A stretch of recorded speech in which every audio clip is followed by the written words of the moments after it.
이번에는 시장의 실패와 관련된 요소 중에서 불완전한 정보에 관해서 설명을 드리도록 하겠습니다. 불완전한 정보 부분 역시 상당히 쉽습니다. 이 불완전한 정보는 문자 그대로 정보가 불완전하다 그런 것을 의미하는데 정보의 비대칭 또는 정보의 비대칭성이라고도 부르고 있습니다.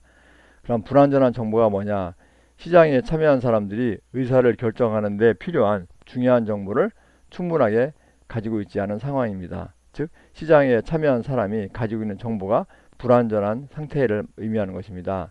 그래서 이제 이것을 갖다가 정보의 비대칭, 서로 정보가 대등하지 못하다. 그래서 정보의 비대칭이라고도 부르고 있습니다. 우리가 이제 이런 불완전한 정보의 상황은 시장에서 자주 볼 수 있는 상황입니다. 예를 들어서 간단히 봐서 제가 이제 고등어를 한 마리 구입을 하려고 시장에 갔습니다. 근데 보니까 좀 약간 맛이 간 것 같습니다. 그래서 제가 이제 주인한테, 즉 상인한테 물어봅니다. 이 고등어 오래된 거 아니에요? 그러면은 이제 약간 좀 이제 양심이 불량적인 상인께서는 이 고등어가 사실은 오래돼가지고 여기다 이제 물을 뿌려가지고 싱싱하게 만들었음에도 불구하고 이 고등어 사실은 굉장히 어제 들어온 거예요. 아니면 오늘 들어온 거예요. 굉장히 싱싱해요. 이런 식으로 이야기를 할 것입니다. 또 제가 그 고등어에 대해서 이 고등어 혹시 국내산이에요 하면은 사실은 고등어가 중국산인데 이 고등어 국내산이에요. 이렇게 이야기를 할 수가 있겠고 고등어 가격을 물어봤더니 내 생각에는 이 고객의 생각에서는 약간 좀 비쌀 것 같은데 이 주인은 이거 싼 거예요. 요새 고등어 값 많이 올랐어요. 이런 식으로 해가지고 이야기를 할 수가 있다는 것입니다.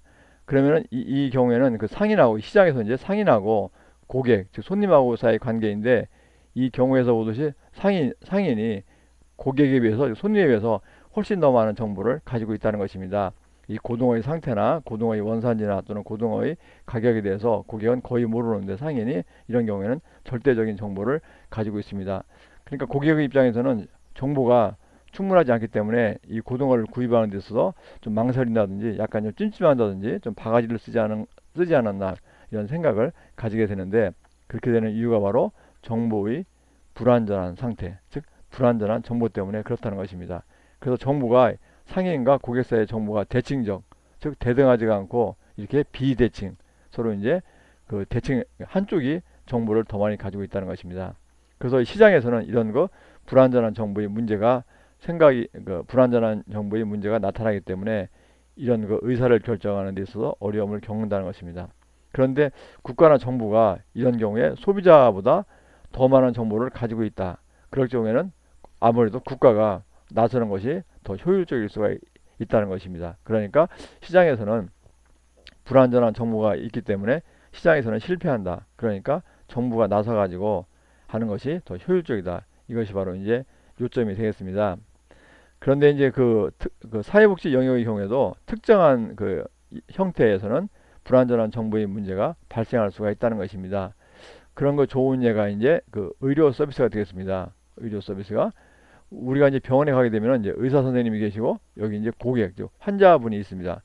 그러면은 고객과 환자 사이에 어떤 이야기를 나눈다든지 또는 이제 의사 선생님이 어떤 한번 기계를 사용해서 뭘 찍어보자, 고가의 기계를 사용해서 뭘 찍어보자 그렇게 할 경우에 이 환자와 의사 선생님 사이 관계에서는 이 의사가 훨씬 더 많은 정보를 가지고 있기 때문에 역시 불완전한 정보, 즉 정보의 비대칭성 문제가 발생이 된다는 것입니다.